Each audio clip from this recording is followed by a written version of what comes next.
he made us have sex with him and with other guys, and he's done it with other people. I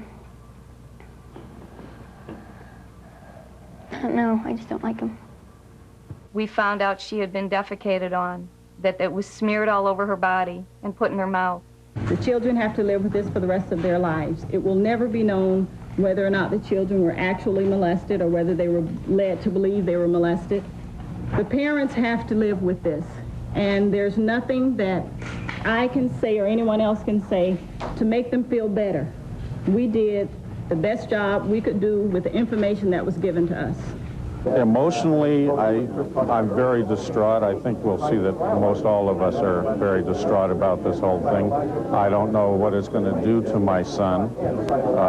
You know, we've spent many years bringing him through therapy so he could handle it. And now he's going to have to look at this whole thing again, and it's going to be very detrimental. Well, I'm still in shock. I think it's starting to wear off a little bit now. But when I first heard it, I just didn't believe it. I thought somebody made a mistake. When this all first broke and my daughter was talking to me about what happened to her, it was really, really tough. A lot of sleepless nights and a lot of questions and just trying to understand what had happened. Well, the jury is working with a standard of proof that is not necessarily the real world. I know my children were molested. I've had my daughter lay in between my husband and I for a whole year because she was so afraid that somebody would come and get her, that they would kill her because she told. Now, that's what I live with. And the world, yes, will think Ray Bucky is innocent. And I just hope that you don't send your children to his preschool. It was really hard stuff to talk about. You know, groups of kids were taken to various places off the campus of the school, and where various acts were committed. I really, you know, hate to get into the details because I've done it so many times. But I don't know. It's just that once we were taken away, the acts were committed. We were usually brought back in a short period of time, and I guess it would seem to a parent that nothing had happened. And it was really hard to, as a child, I remember at the time, I can, you know, remember that it was just so hard to try to talk about to anybody because you were just scared. You're really scared, and these things you couldn't just come out and say, you know, Mom, I have a question. It was really hard to do. Well, I wanted to find out if they're going to jail or not, and for the last 5 years, I had no doubt in my mind. I thought they were going to jail, and when I heard the verdict, not guilty, I mean, a chill just goes throughout your body, and it's like tears running down your face, but not tears. It's really bad.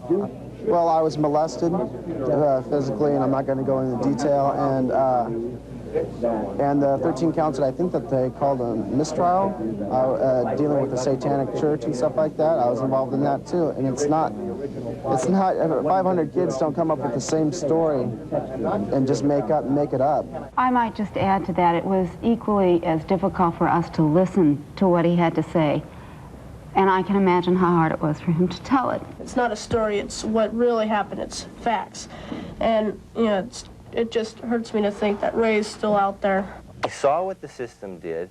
I saw how it treated children. I saw how it treated adults. It doesn't work very well. It didn't work for either side. And now everybody, it's a very safe side to be on, saying, gee, these poor children went through hell, and they did go through hell. But I am not the cause of their hell, neither is my mother. Nothing that happened at preschool is the cause of their hell. The cause of their hell is the product of the adults who took on this case and made it what it is. If we were lying, I don't think we would come up with such good lies. If this isn't true, I mean, you can do anything you want with me, but it's true.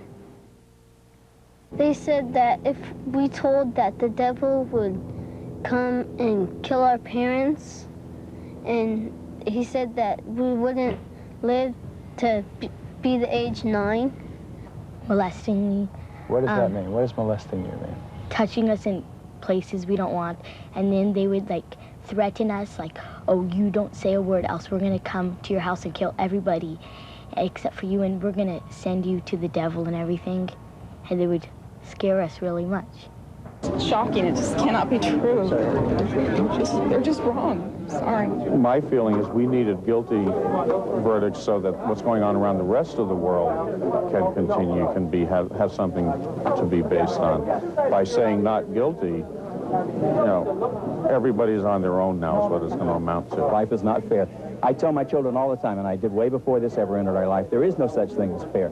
Fair is the word in the dictionary. If you think there's such thing as fair, go ahead and think it. Doesn't mean anything. You'll always say it was unfair.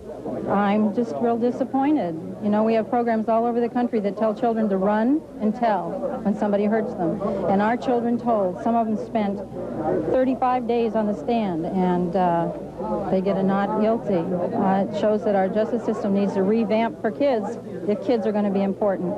One of the things that somehow we failed to impress the jurors with during this trial was the level of fear that these children experienced and still do experience.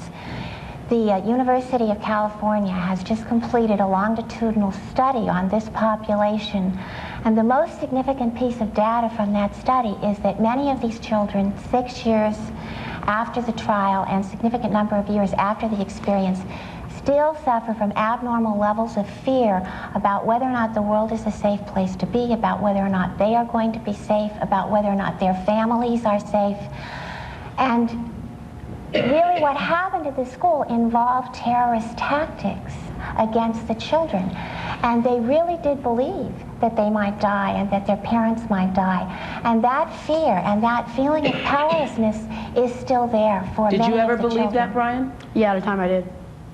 The system worked well for them. They were lucky, and I hope to God that that none of us ever hear anything in the future about either one of them molesting children. These people are not quite all on kilter. We're talking, they're believing nationwide conspiracy of ritualistic satanic abuse, pedophiles in preschool settings, and gee, we didn't find one scrap of evidence in a nationwide conspiracy to back that up. That's their belief. Every teacher in Manhattan Beach is a child molester. Every preschool that was ever closed with allegations is a conspiracy of child molesters. You listen to them and they're talking witch hunt. That's plain and simple, that's what they're talking. Daddy was heading the meeting, and he wore a real-life baby foot around his neck. She says they each drank the blood, and then they all hurt me. Said, how did they hurt you? She spread her legs and pointed to their crotch and says, right here. Jimmy talks about having a gun held to his head, about being shown a skeleton, about having to touch the skeleton. He has drawn pictures of a child being sacrificed. He's talked about animal sacrifices.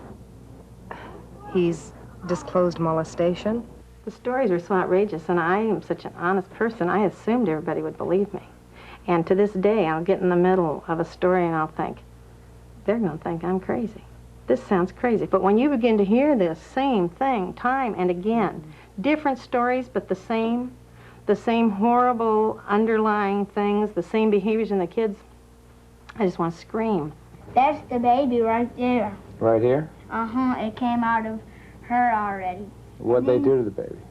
Then David took it and kept throwing it against the wall, and he killed it, and he took it in the house. No, you saw that? Yeah.